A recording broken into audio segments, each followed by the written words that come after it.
हमारे गुरुजी कहते हैं कि ये ब्याह का लड्डू जिसने खाया वही पछताया, जिसने नहीं खाया वही पछताया, और जब पछता नहीं है तो फिर खा के पछताओ।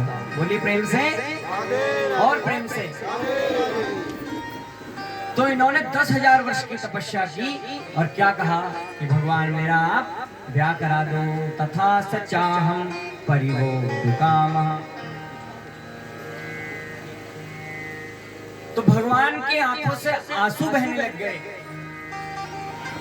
कि देखो, जिस और एक स्त्री की इतनी दुर्दशा समाज में होती है, वह उस स्त्री को पाने के लिए तप कर रहा है।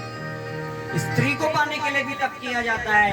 यत्र नार्यस्त पूज्यन्ते रमन्ते तत्र देवता।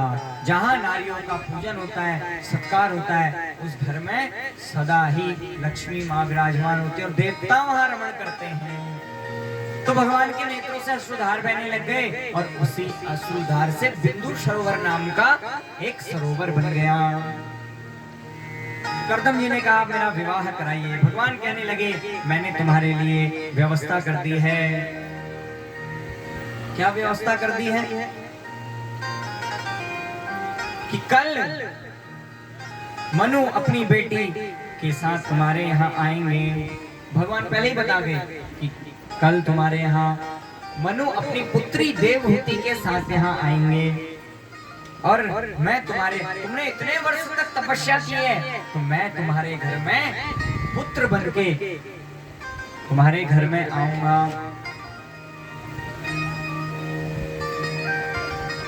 अब फिर कर्दम जी के मन में अत्यंत हर्ष होने लगा और फिर कर्दम जी तपस्या में बैठ गए। इतना कहकर भगवान अंतर ध्यान हो गए और जब कल मनु जी अपनी बेटी के साथ आने लगे, अब ब्रह्मा जी के तो मन में लड्डू फूट रहा है।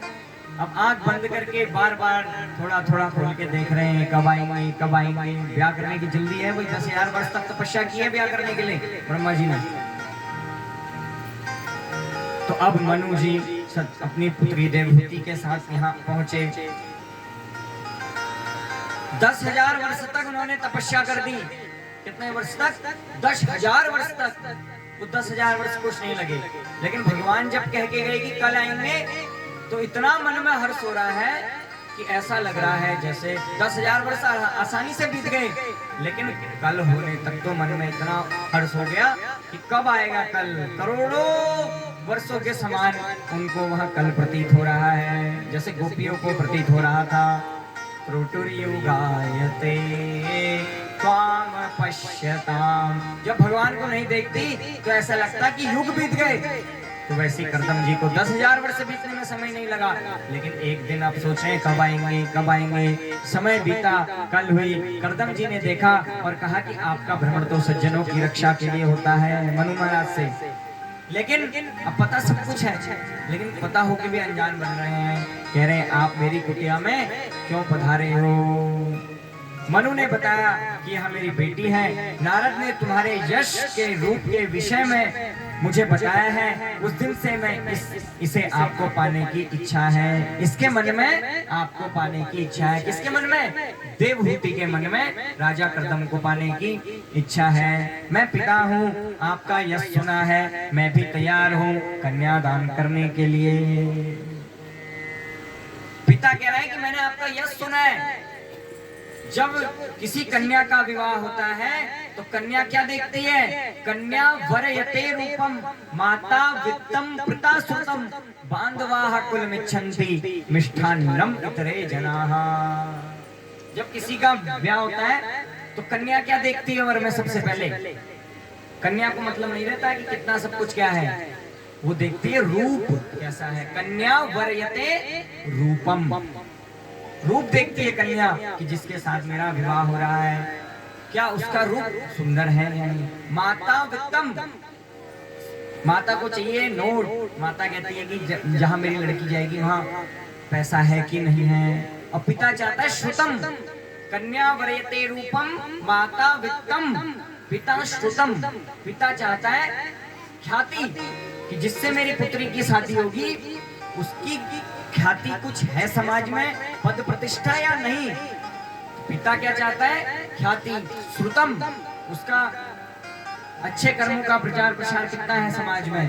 और बांधवा कुल इच्छन्ति, बंधु बांधव क्या चाहते हैं, कुल कैसा है, खानदान कैसा है, बंधु बांधव रिश्तेदार लोग चाहते हैं। और अड़ोसी पड़ोसी क्या चाहते हैं, मिष्ठान्नम इतरे जना, कि कौन सा पनीर बनेगा, शाही पनीर बनेगा शादी में। उनको कोई मतलब नहीं रहता पड़ोसियों को, कहीं जाओ पैसा हो ना हो, ख्याति हो ना हो, कुल हो ना हो, अड़ोसी पड़ोसी सब चाहते हैं मिष्ठान्नम इतरे जना, मिठाई मिलेगी कि नहीं, शाही पनीर खाने को मिलेगा, रसगुल्ला मिलेगा।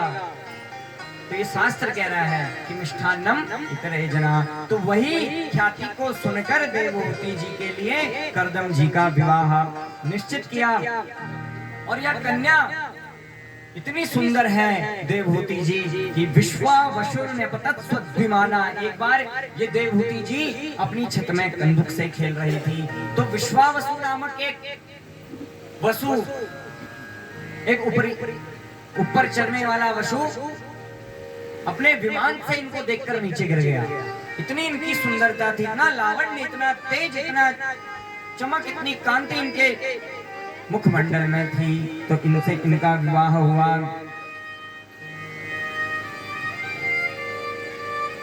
और इसके बाद विवाह निश्चित हुआ और कालांतर में जाकर कर्दम और देवहूति का विवाह संपन्न हुआ।